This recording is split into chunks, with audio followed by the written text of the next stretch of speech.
নতুন ভিডিওতে জানাই তোমাদের অনেক অনেক স্বাগত। আজকের ভিডিওটা সবথেকে বেশি ইন্টারেস্টিং, তার কারণ আজকের এই দিনটার জন্য যে আমরা কত বছর থেকে অপেক্ষা করে আছিলাম সেটা একমাত্র আমরাই জানি। আর এই দিনটার জন্য যখন যখন মামা বাড়িতে পুজো হয় তখনই অপেক্ষা করে থাকি, কারণ এই দিনটাতেই কিন্তু আমরা পারি আমার এই মাকে সাজিয়ে দিতে। মাকে কিন্তু বছরে একবারই সুন্দরভাবে গয়না পরিয়ে সাজিয়ে দেওয়া হয়, তারপর গয়নাগুলো থেকেই যায়। এই দেখো সব হচ্ছে মায়ের গয়না এখানে।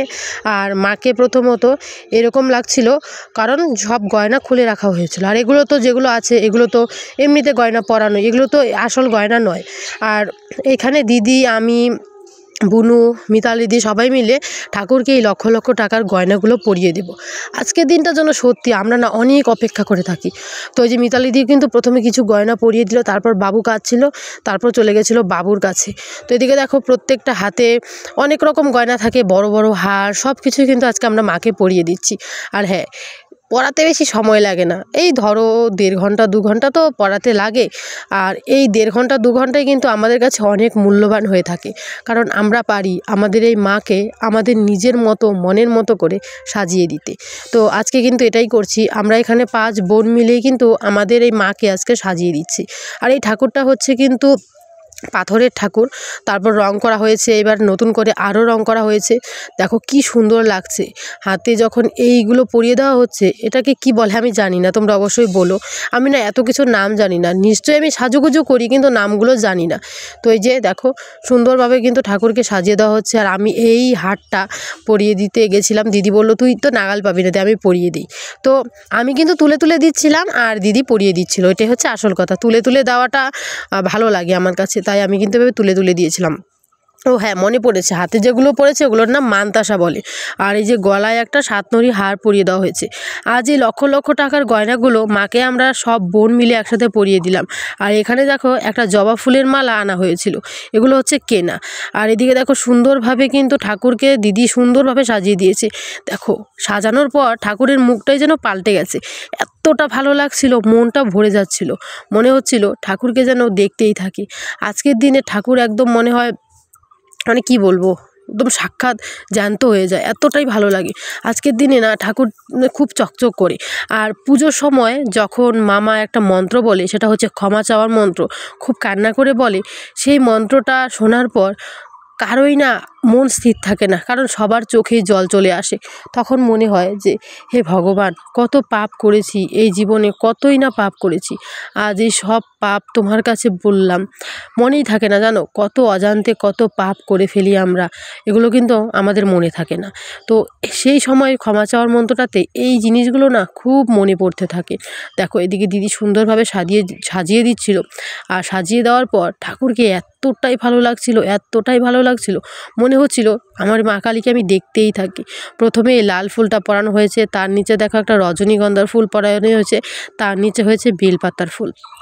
দারুণ লাগছে। তোমরা কিন্তু অবশ্যই কমেন্ট করে বলো হ্যাঁ আমাদের মাকে ঠিক কেমন লাগছে। শুধু আমাদের মা না, তোমাদেরও মা কেমন লাগছে অবশ্যই বলো। এই ভিডিওটা আমি শেয়ার করার জন্য তোমাদের সাথে মনটা আমার কেমন করছিল, কারণ মাকে সাজানো হচ্ছে, এই ভিডিওটা তোমাদের সাথে শেয়ার না করলে আমি নিজেও থাকতে পারছিলাম না, ভালো লাগছিল না। আজ অনেক বছর পর মায়ের মন্দিরে ভালো করে ঢুকে তারপর কিন্তু আমি এভাবে ঠাকুরের সামনে গিয়ে ঠাকুরকে সাজাচ্ছি। অনেক বছর পর বলতে তোমাদের দাদাভাইয়ের বিয়ে হওয়ার পর থেকে মামার বাড়ি থেকে আমাকে মেনে নেয়নি, এমনকি দিদিকেও, কারণ আমরা খুব বড় ভুল করেছি জানো। এই ভুলগুলো না সবাই মেনে নিতে পারে না, কারণ আমাদেরকে এতটাই ভালোবাসে মামার বাড়ির লোক, আমাদের নিজের বাড়ির লোক, যে আমাদের ভুলগুলো না এতটাই বেশি হয়ে গেছে যে তারা খুব কষ্ট পেয়েছে, তাদেরকে খুব কষ্ট দিয়েছিলাম আমরা। আর এখানে দেখো 2 বোন সাজাচ্ছে আর আমি একটু ভিডিও করে নিচ্ছিলাম, কারণ মাকে এই টাইমটাতে দারুণ লাগছিল দেখতে, পুরো শরীরটাই চকচক করছিল। আর মিষ্টি বোনও এখানে বসে বসে দেখছে শুধু, ও বলছে আমি আর পারবো না সাজাতে, তাই ও ওখানে বসে বসে দেখছে। আর সত্যি এখানে কিন্তু এখন ক্যামেরাম্যান চলে এসেছিলো, আমাদের খুব সুন্দর সুন্দর ফটো তুলে দিয়েছে। আর আস্তে আস্তে তোমাদের সাথে ফটোগুলোও শেয়ার করব, জানি তোমাদের অনেকটাই ভালো লাগবে। দেখো সাজানো প্রায় কমপ্লিট, এখন এই জায়গাটাকে একটু মুছে দেব, কারণ এই জায়গাটাতে আমরা অনেক কিছু সাজানো করেছি আর ফুলের পাপড়ি টাপড়ি পড়ে আছে, তাই এই জায়গাটাকে ভালো করে মুছে দিচ্ছি। ঠাকুরের আসনটাকে ঠিকঠাক করে মুছে তারপর কিন্তু নিচটা মুছবো। আর এটা হচ্ছে টাইচের তো, তাই কিন্তু দেখো এই যে এগুলো পরিষ্কার না করলে কিন্তু কালশেটে হয়ে যায়, আর একদম সাদা তো তাই কালশেটে হয়ে যায়। আর আমি একদম হাঁটু গেড়ে লেগে গেছি এগুলো পরিষ্কার করতে। আমার পরিষ্কার করতে না দারুণ লাগছিল, কারণ মায়ের কাজ করতে সত্যি ভালো লাগে। আর এখানে এই যে ক্যামেরাম্যান এসেছিলো, ক্যামেরাম্যানের সাথে বুনু কিন্তু ফটো তুলে নিচ্ছে কিছু, আমরাও তুলেছিলাম, অনেক ফটো তুলেছি। এর মধ্যে ফটোগুলো না এত ভালো এসেছিলো, দারুণ এসেছিলো। যেটা থাম্বনেলে তোমাদের দিয়েছি সেটাও কিন্তু ফটো তুলেছিলাম, সেটা সত্যি দারুণ হয়েছে। এখানে মিতালি দি ছিল না, তার কারণ মিতালি দি বাবুকে খাওয়াতে চলে গেছিলো। আর এই দেখো আমি ঘরটাকে সুন্দর করে পরিষ্কার করে নিচ্ছি। মায়ের কাজ করতে বেশ ভালোই লাগে। আমার কাছে মনে হয় এই সারাদিন যদি ঠাকুর ঘরটাতে থাকতে পারতাম কতই না ভালো লাগতো।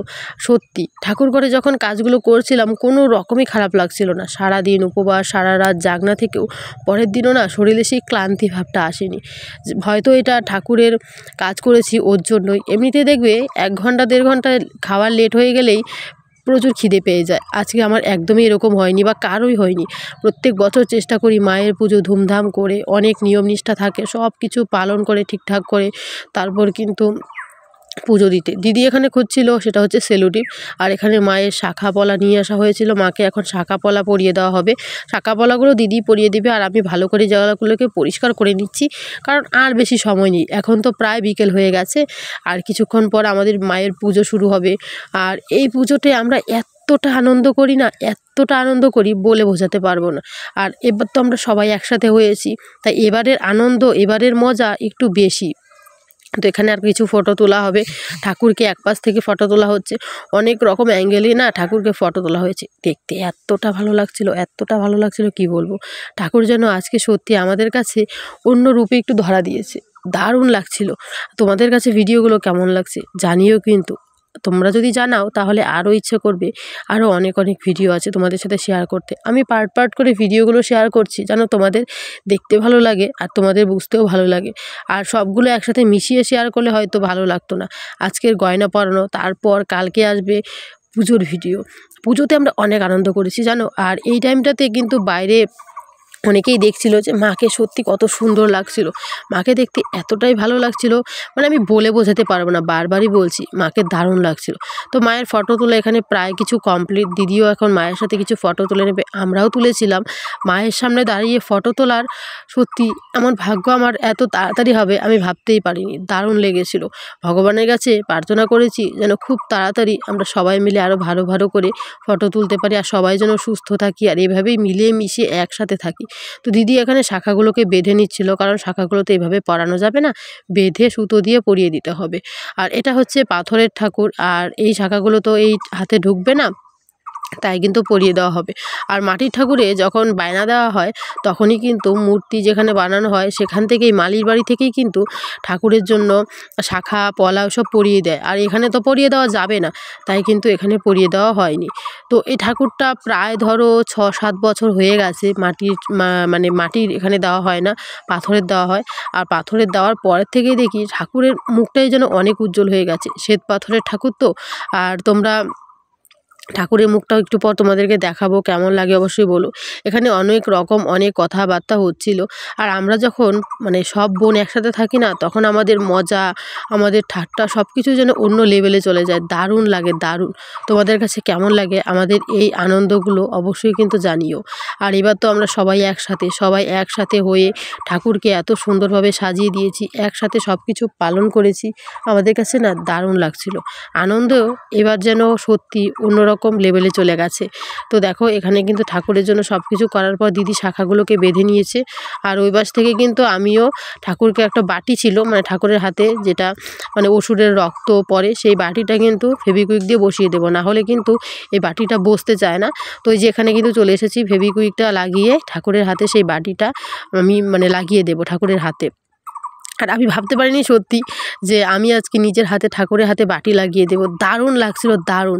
আমি তোমাদের বারবারই বলছি, কারণ আমি জানি না সত্যি আমার কেন এতটা আনন্দ হচ্ছিল ঠাকুরকে সাজিয়ে দেওয়ার পর। ঠাকুরকে অনেকটা কাছ থেকে দেখেছি, সবসময় দূর থেকে দেখেই প্রণাম করি। আর এই একটা দিনই ঠাকুর ঘরের ভেতরে ঢুকে ঠাকুরের কাছাকাছি থাকতে পারি, এই কিছু সময়টাই না অনেকটা ভালো লাগে। এমনিতে দেখবে পুজো ছাড়া এমনিতে ঢোকা হয় না কেন, ঢোকা হয়, কিন্তু তখন আর এত লোক থাকে না, এত লাইট থাকে না, আর এতটাও মানে মানে ভালো লাগে না, আর এখন না অন্যরকমই লাগে। তো দেখো দিদি কিন্তু এদিকে শাখা পরিয়ে দিচ্ছে, সুতো দিয়েই বেঁধে দিচ্ছে। সুতো দিয়ে বেঁধে দেওয়ার পরেও কিন্তু ঠাকুরকে দারুণ লাগছিল। তারপর আমরা ভুলে গেছিলাম যে এখানে কী দেওয়া হয়নি কী দেওয়া হয়নি। তারপর আমরা সবাই মিলে 5 বোন মিলে ঠাকুরের মাথায় ওই যে দেখছো ওড়নাটা দিয়ে দিয়েছি। দেখো তো আমাদের মাকে কেমন লাগছে, সত্যি মাকে কিন্তু দারুণ লাগছিল দেখতে। তোমরা কিন্তু অবশ্যই বলো যে মাকে ঠিক কেমন লাগছে। সাজিয়ে দেওয়ার পর মায়ের মুখটা অন্যরকমই হয়ে গেছে। তো যে ঠাকুরকে সাজিয়ে দেওয়া কমপ্লিট, এখন চলে এসেছি বাইরে। এখন এই জায়গাটা ঝাড় দিয়ে নেব। আর এদিকে চলছে ফুলের কাজ। কিছু কিছু ফুল দিয়ে এভাবে কিন্তু এখানে কিছু ঘট দেওয়া হয়েছিল, ঘটগুলোকে সুন্দরভাবে সাজিয়ে দেওয়া হচ্ছে। তো এই দেখো এই যে দিদি কিন্তু ঝাড়াঝাড়ি করছে। তারপর দিদি চলে গেছিলো, আমি একটু ঝাড়াঝাড়ি করে চলে এসেছিলাম ঝটপটে বাড়িতে, কারণ বাড়িতে এসে কিন্তু আমার করতে হবে সাজুগুজু। রাত্রেবেলায় কিন্তু অনেক সুন্দরভাবে সেজেগুজে সেখানে যাব, সেটা অনেক দিন থেকেই প্ল্যান। আমি এমন সুন্দর করে আজ এইবার কালী পূজাতে যত সুন্দর করে সেজেছি, এমন সুন্দর করে জানো আমি কোনো দিন কোথাও সাজিনি। কেন জানি না, এবার সাজটা একটু অন্যরকমই হয়ে গেছে। কেউ নাকি আমাকে চিনতে পারছে না, এতটাই সেজে ফেলেছি। সকালবেলা চুলটা ভিজিয়েছিলাম, চুলটা সারাদিন ধরে এভাবেই ক্লিপ দিয়ে আটকে রেখেছি, কারণ না হলে আমার এই চুলটা শুকোতে চাইবে না। চুলটা বেশ বড় হয়েছে তো চুলটা শুকোতে অনেকটা দেরি হয়ে যায়। তো এখানে সবাই মিলে সাজগোজ করে এখানে কিছু ফুল ছিঁড়ে দিচ্ছিলাম, কারণ ফুল ছিঁড়ে ছিঁড়ে কিন্তু এই জায়গাটাকে সুন্দরভাবে বুনু ডিজাইন করে দিচ্ছিল। ডিজাইন করার পরেও কিন্তু দারুণ লাগছিল দেখতে। তো চলো বন্ধুরা, ভিডিওটা তোমরা দেখতে থাকো, আশা করি ভালো লাগবে। আর বেশি কথা বলবো না, এখন শুধু তোমাদের সাথে এগুলো শেয়ার করার পালা। আর হ্যাঁ, আমি সব সাউন্ড দিতে পারতাম, এখানে অনেক গান চলছিল, কপিরাইট চলে আসবে। আর এখানে সব মায়েরই গান চলছিল, কপিরাইট চলে আসবে, তো তাই আর সাউন্ডগুলো দেইনি। আর পরে রাত্রে যে ভিডিওগুলো আছে ওগুলোতেও সাউন্ড দেওয়া হয়নি, তার কারণ প্রত্যেকটা গানেই কিন্তু আমাদের মানে প্রত্যেকটা ভিডিওতেই আমাদের প্রচুর সাউন্ড দেওয়া হয়েছিল, তাই কিন্তু প্রত্যেকটা ভিডিও আমি তোমাদের সাথে শেয়ার করেও কিন্তু আর সাউন্ডগুলো দিতে পারিনি। সাউন্ডটা দিলে আমি জানি আরও বেশি তোমাদের কাছে ভালো লাগতো, আরও বুঝতে পারতে যে আমরা সত্যি কতটা আনন্দ করি, কতটা চিল্লামিল্লা করে একসাথে সবাই থাকি, একসাথে আনন্দ করি। সত্যি আমাদের এই পূজাটার জন্য আমরা যে কত অপেক্ষা করে থাকি, কত অধীর আগ্রহে বসে থাকি, সেটা না সত্যি আমরাই জানি। আর শুধু আমরা কেন, শুধু আমরা না, এই পাড়ার লোক আছে, আমাদের যেই গ্রামটা আছে, গ্রামের সবাই বসে থাকে এই পুজোটার আগ্রহে, যে পুজোটা কবে আসবে আর কতদিন পরে আমরা মাকে এত কাছ থেকে দেখতে পারবো। আর এখানে কিন্তু সব কিছু কমপ্লিট করে, ঠাকুর ঘরের কাজ কমপ্লিট করে বাইরের দিকের কাজগুলো আমরা 3 বোন মিলে শেষ করে নিচ্ছি। বাবু কাজ ছিল বলে দিদি চলে গেছে। মিষ্টি বোন কিন্তু আমার এখানে ক্যামেরা ধরে আছে। মিষ্টি বোন আমাদের থেকে অনেকটাই ছোট, সে তো আর সব কাজ করতে পারে না, তাকে সব কাজ করতে দেওয়াও হয় না, কারণ সে তো আমাদের থেকে অনেক ছোট। আমরা দিদি হয়ে কিন্তু পারি না তাকে সব কাজ করতে দিতে।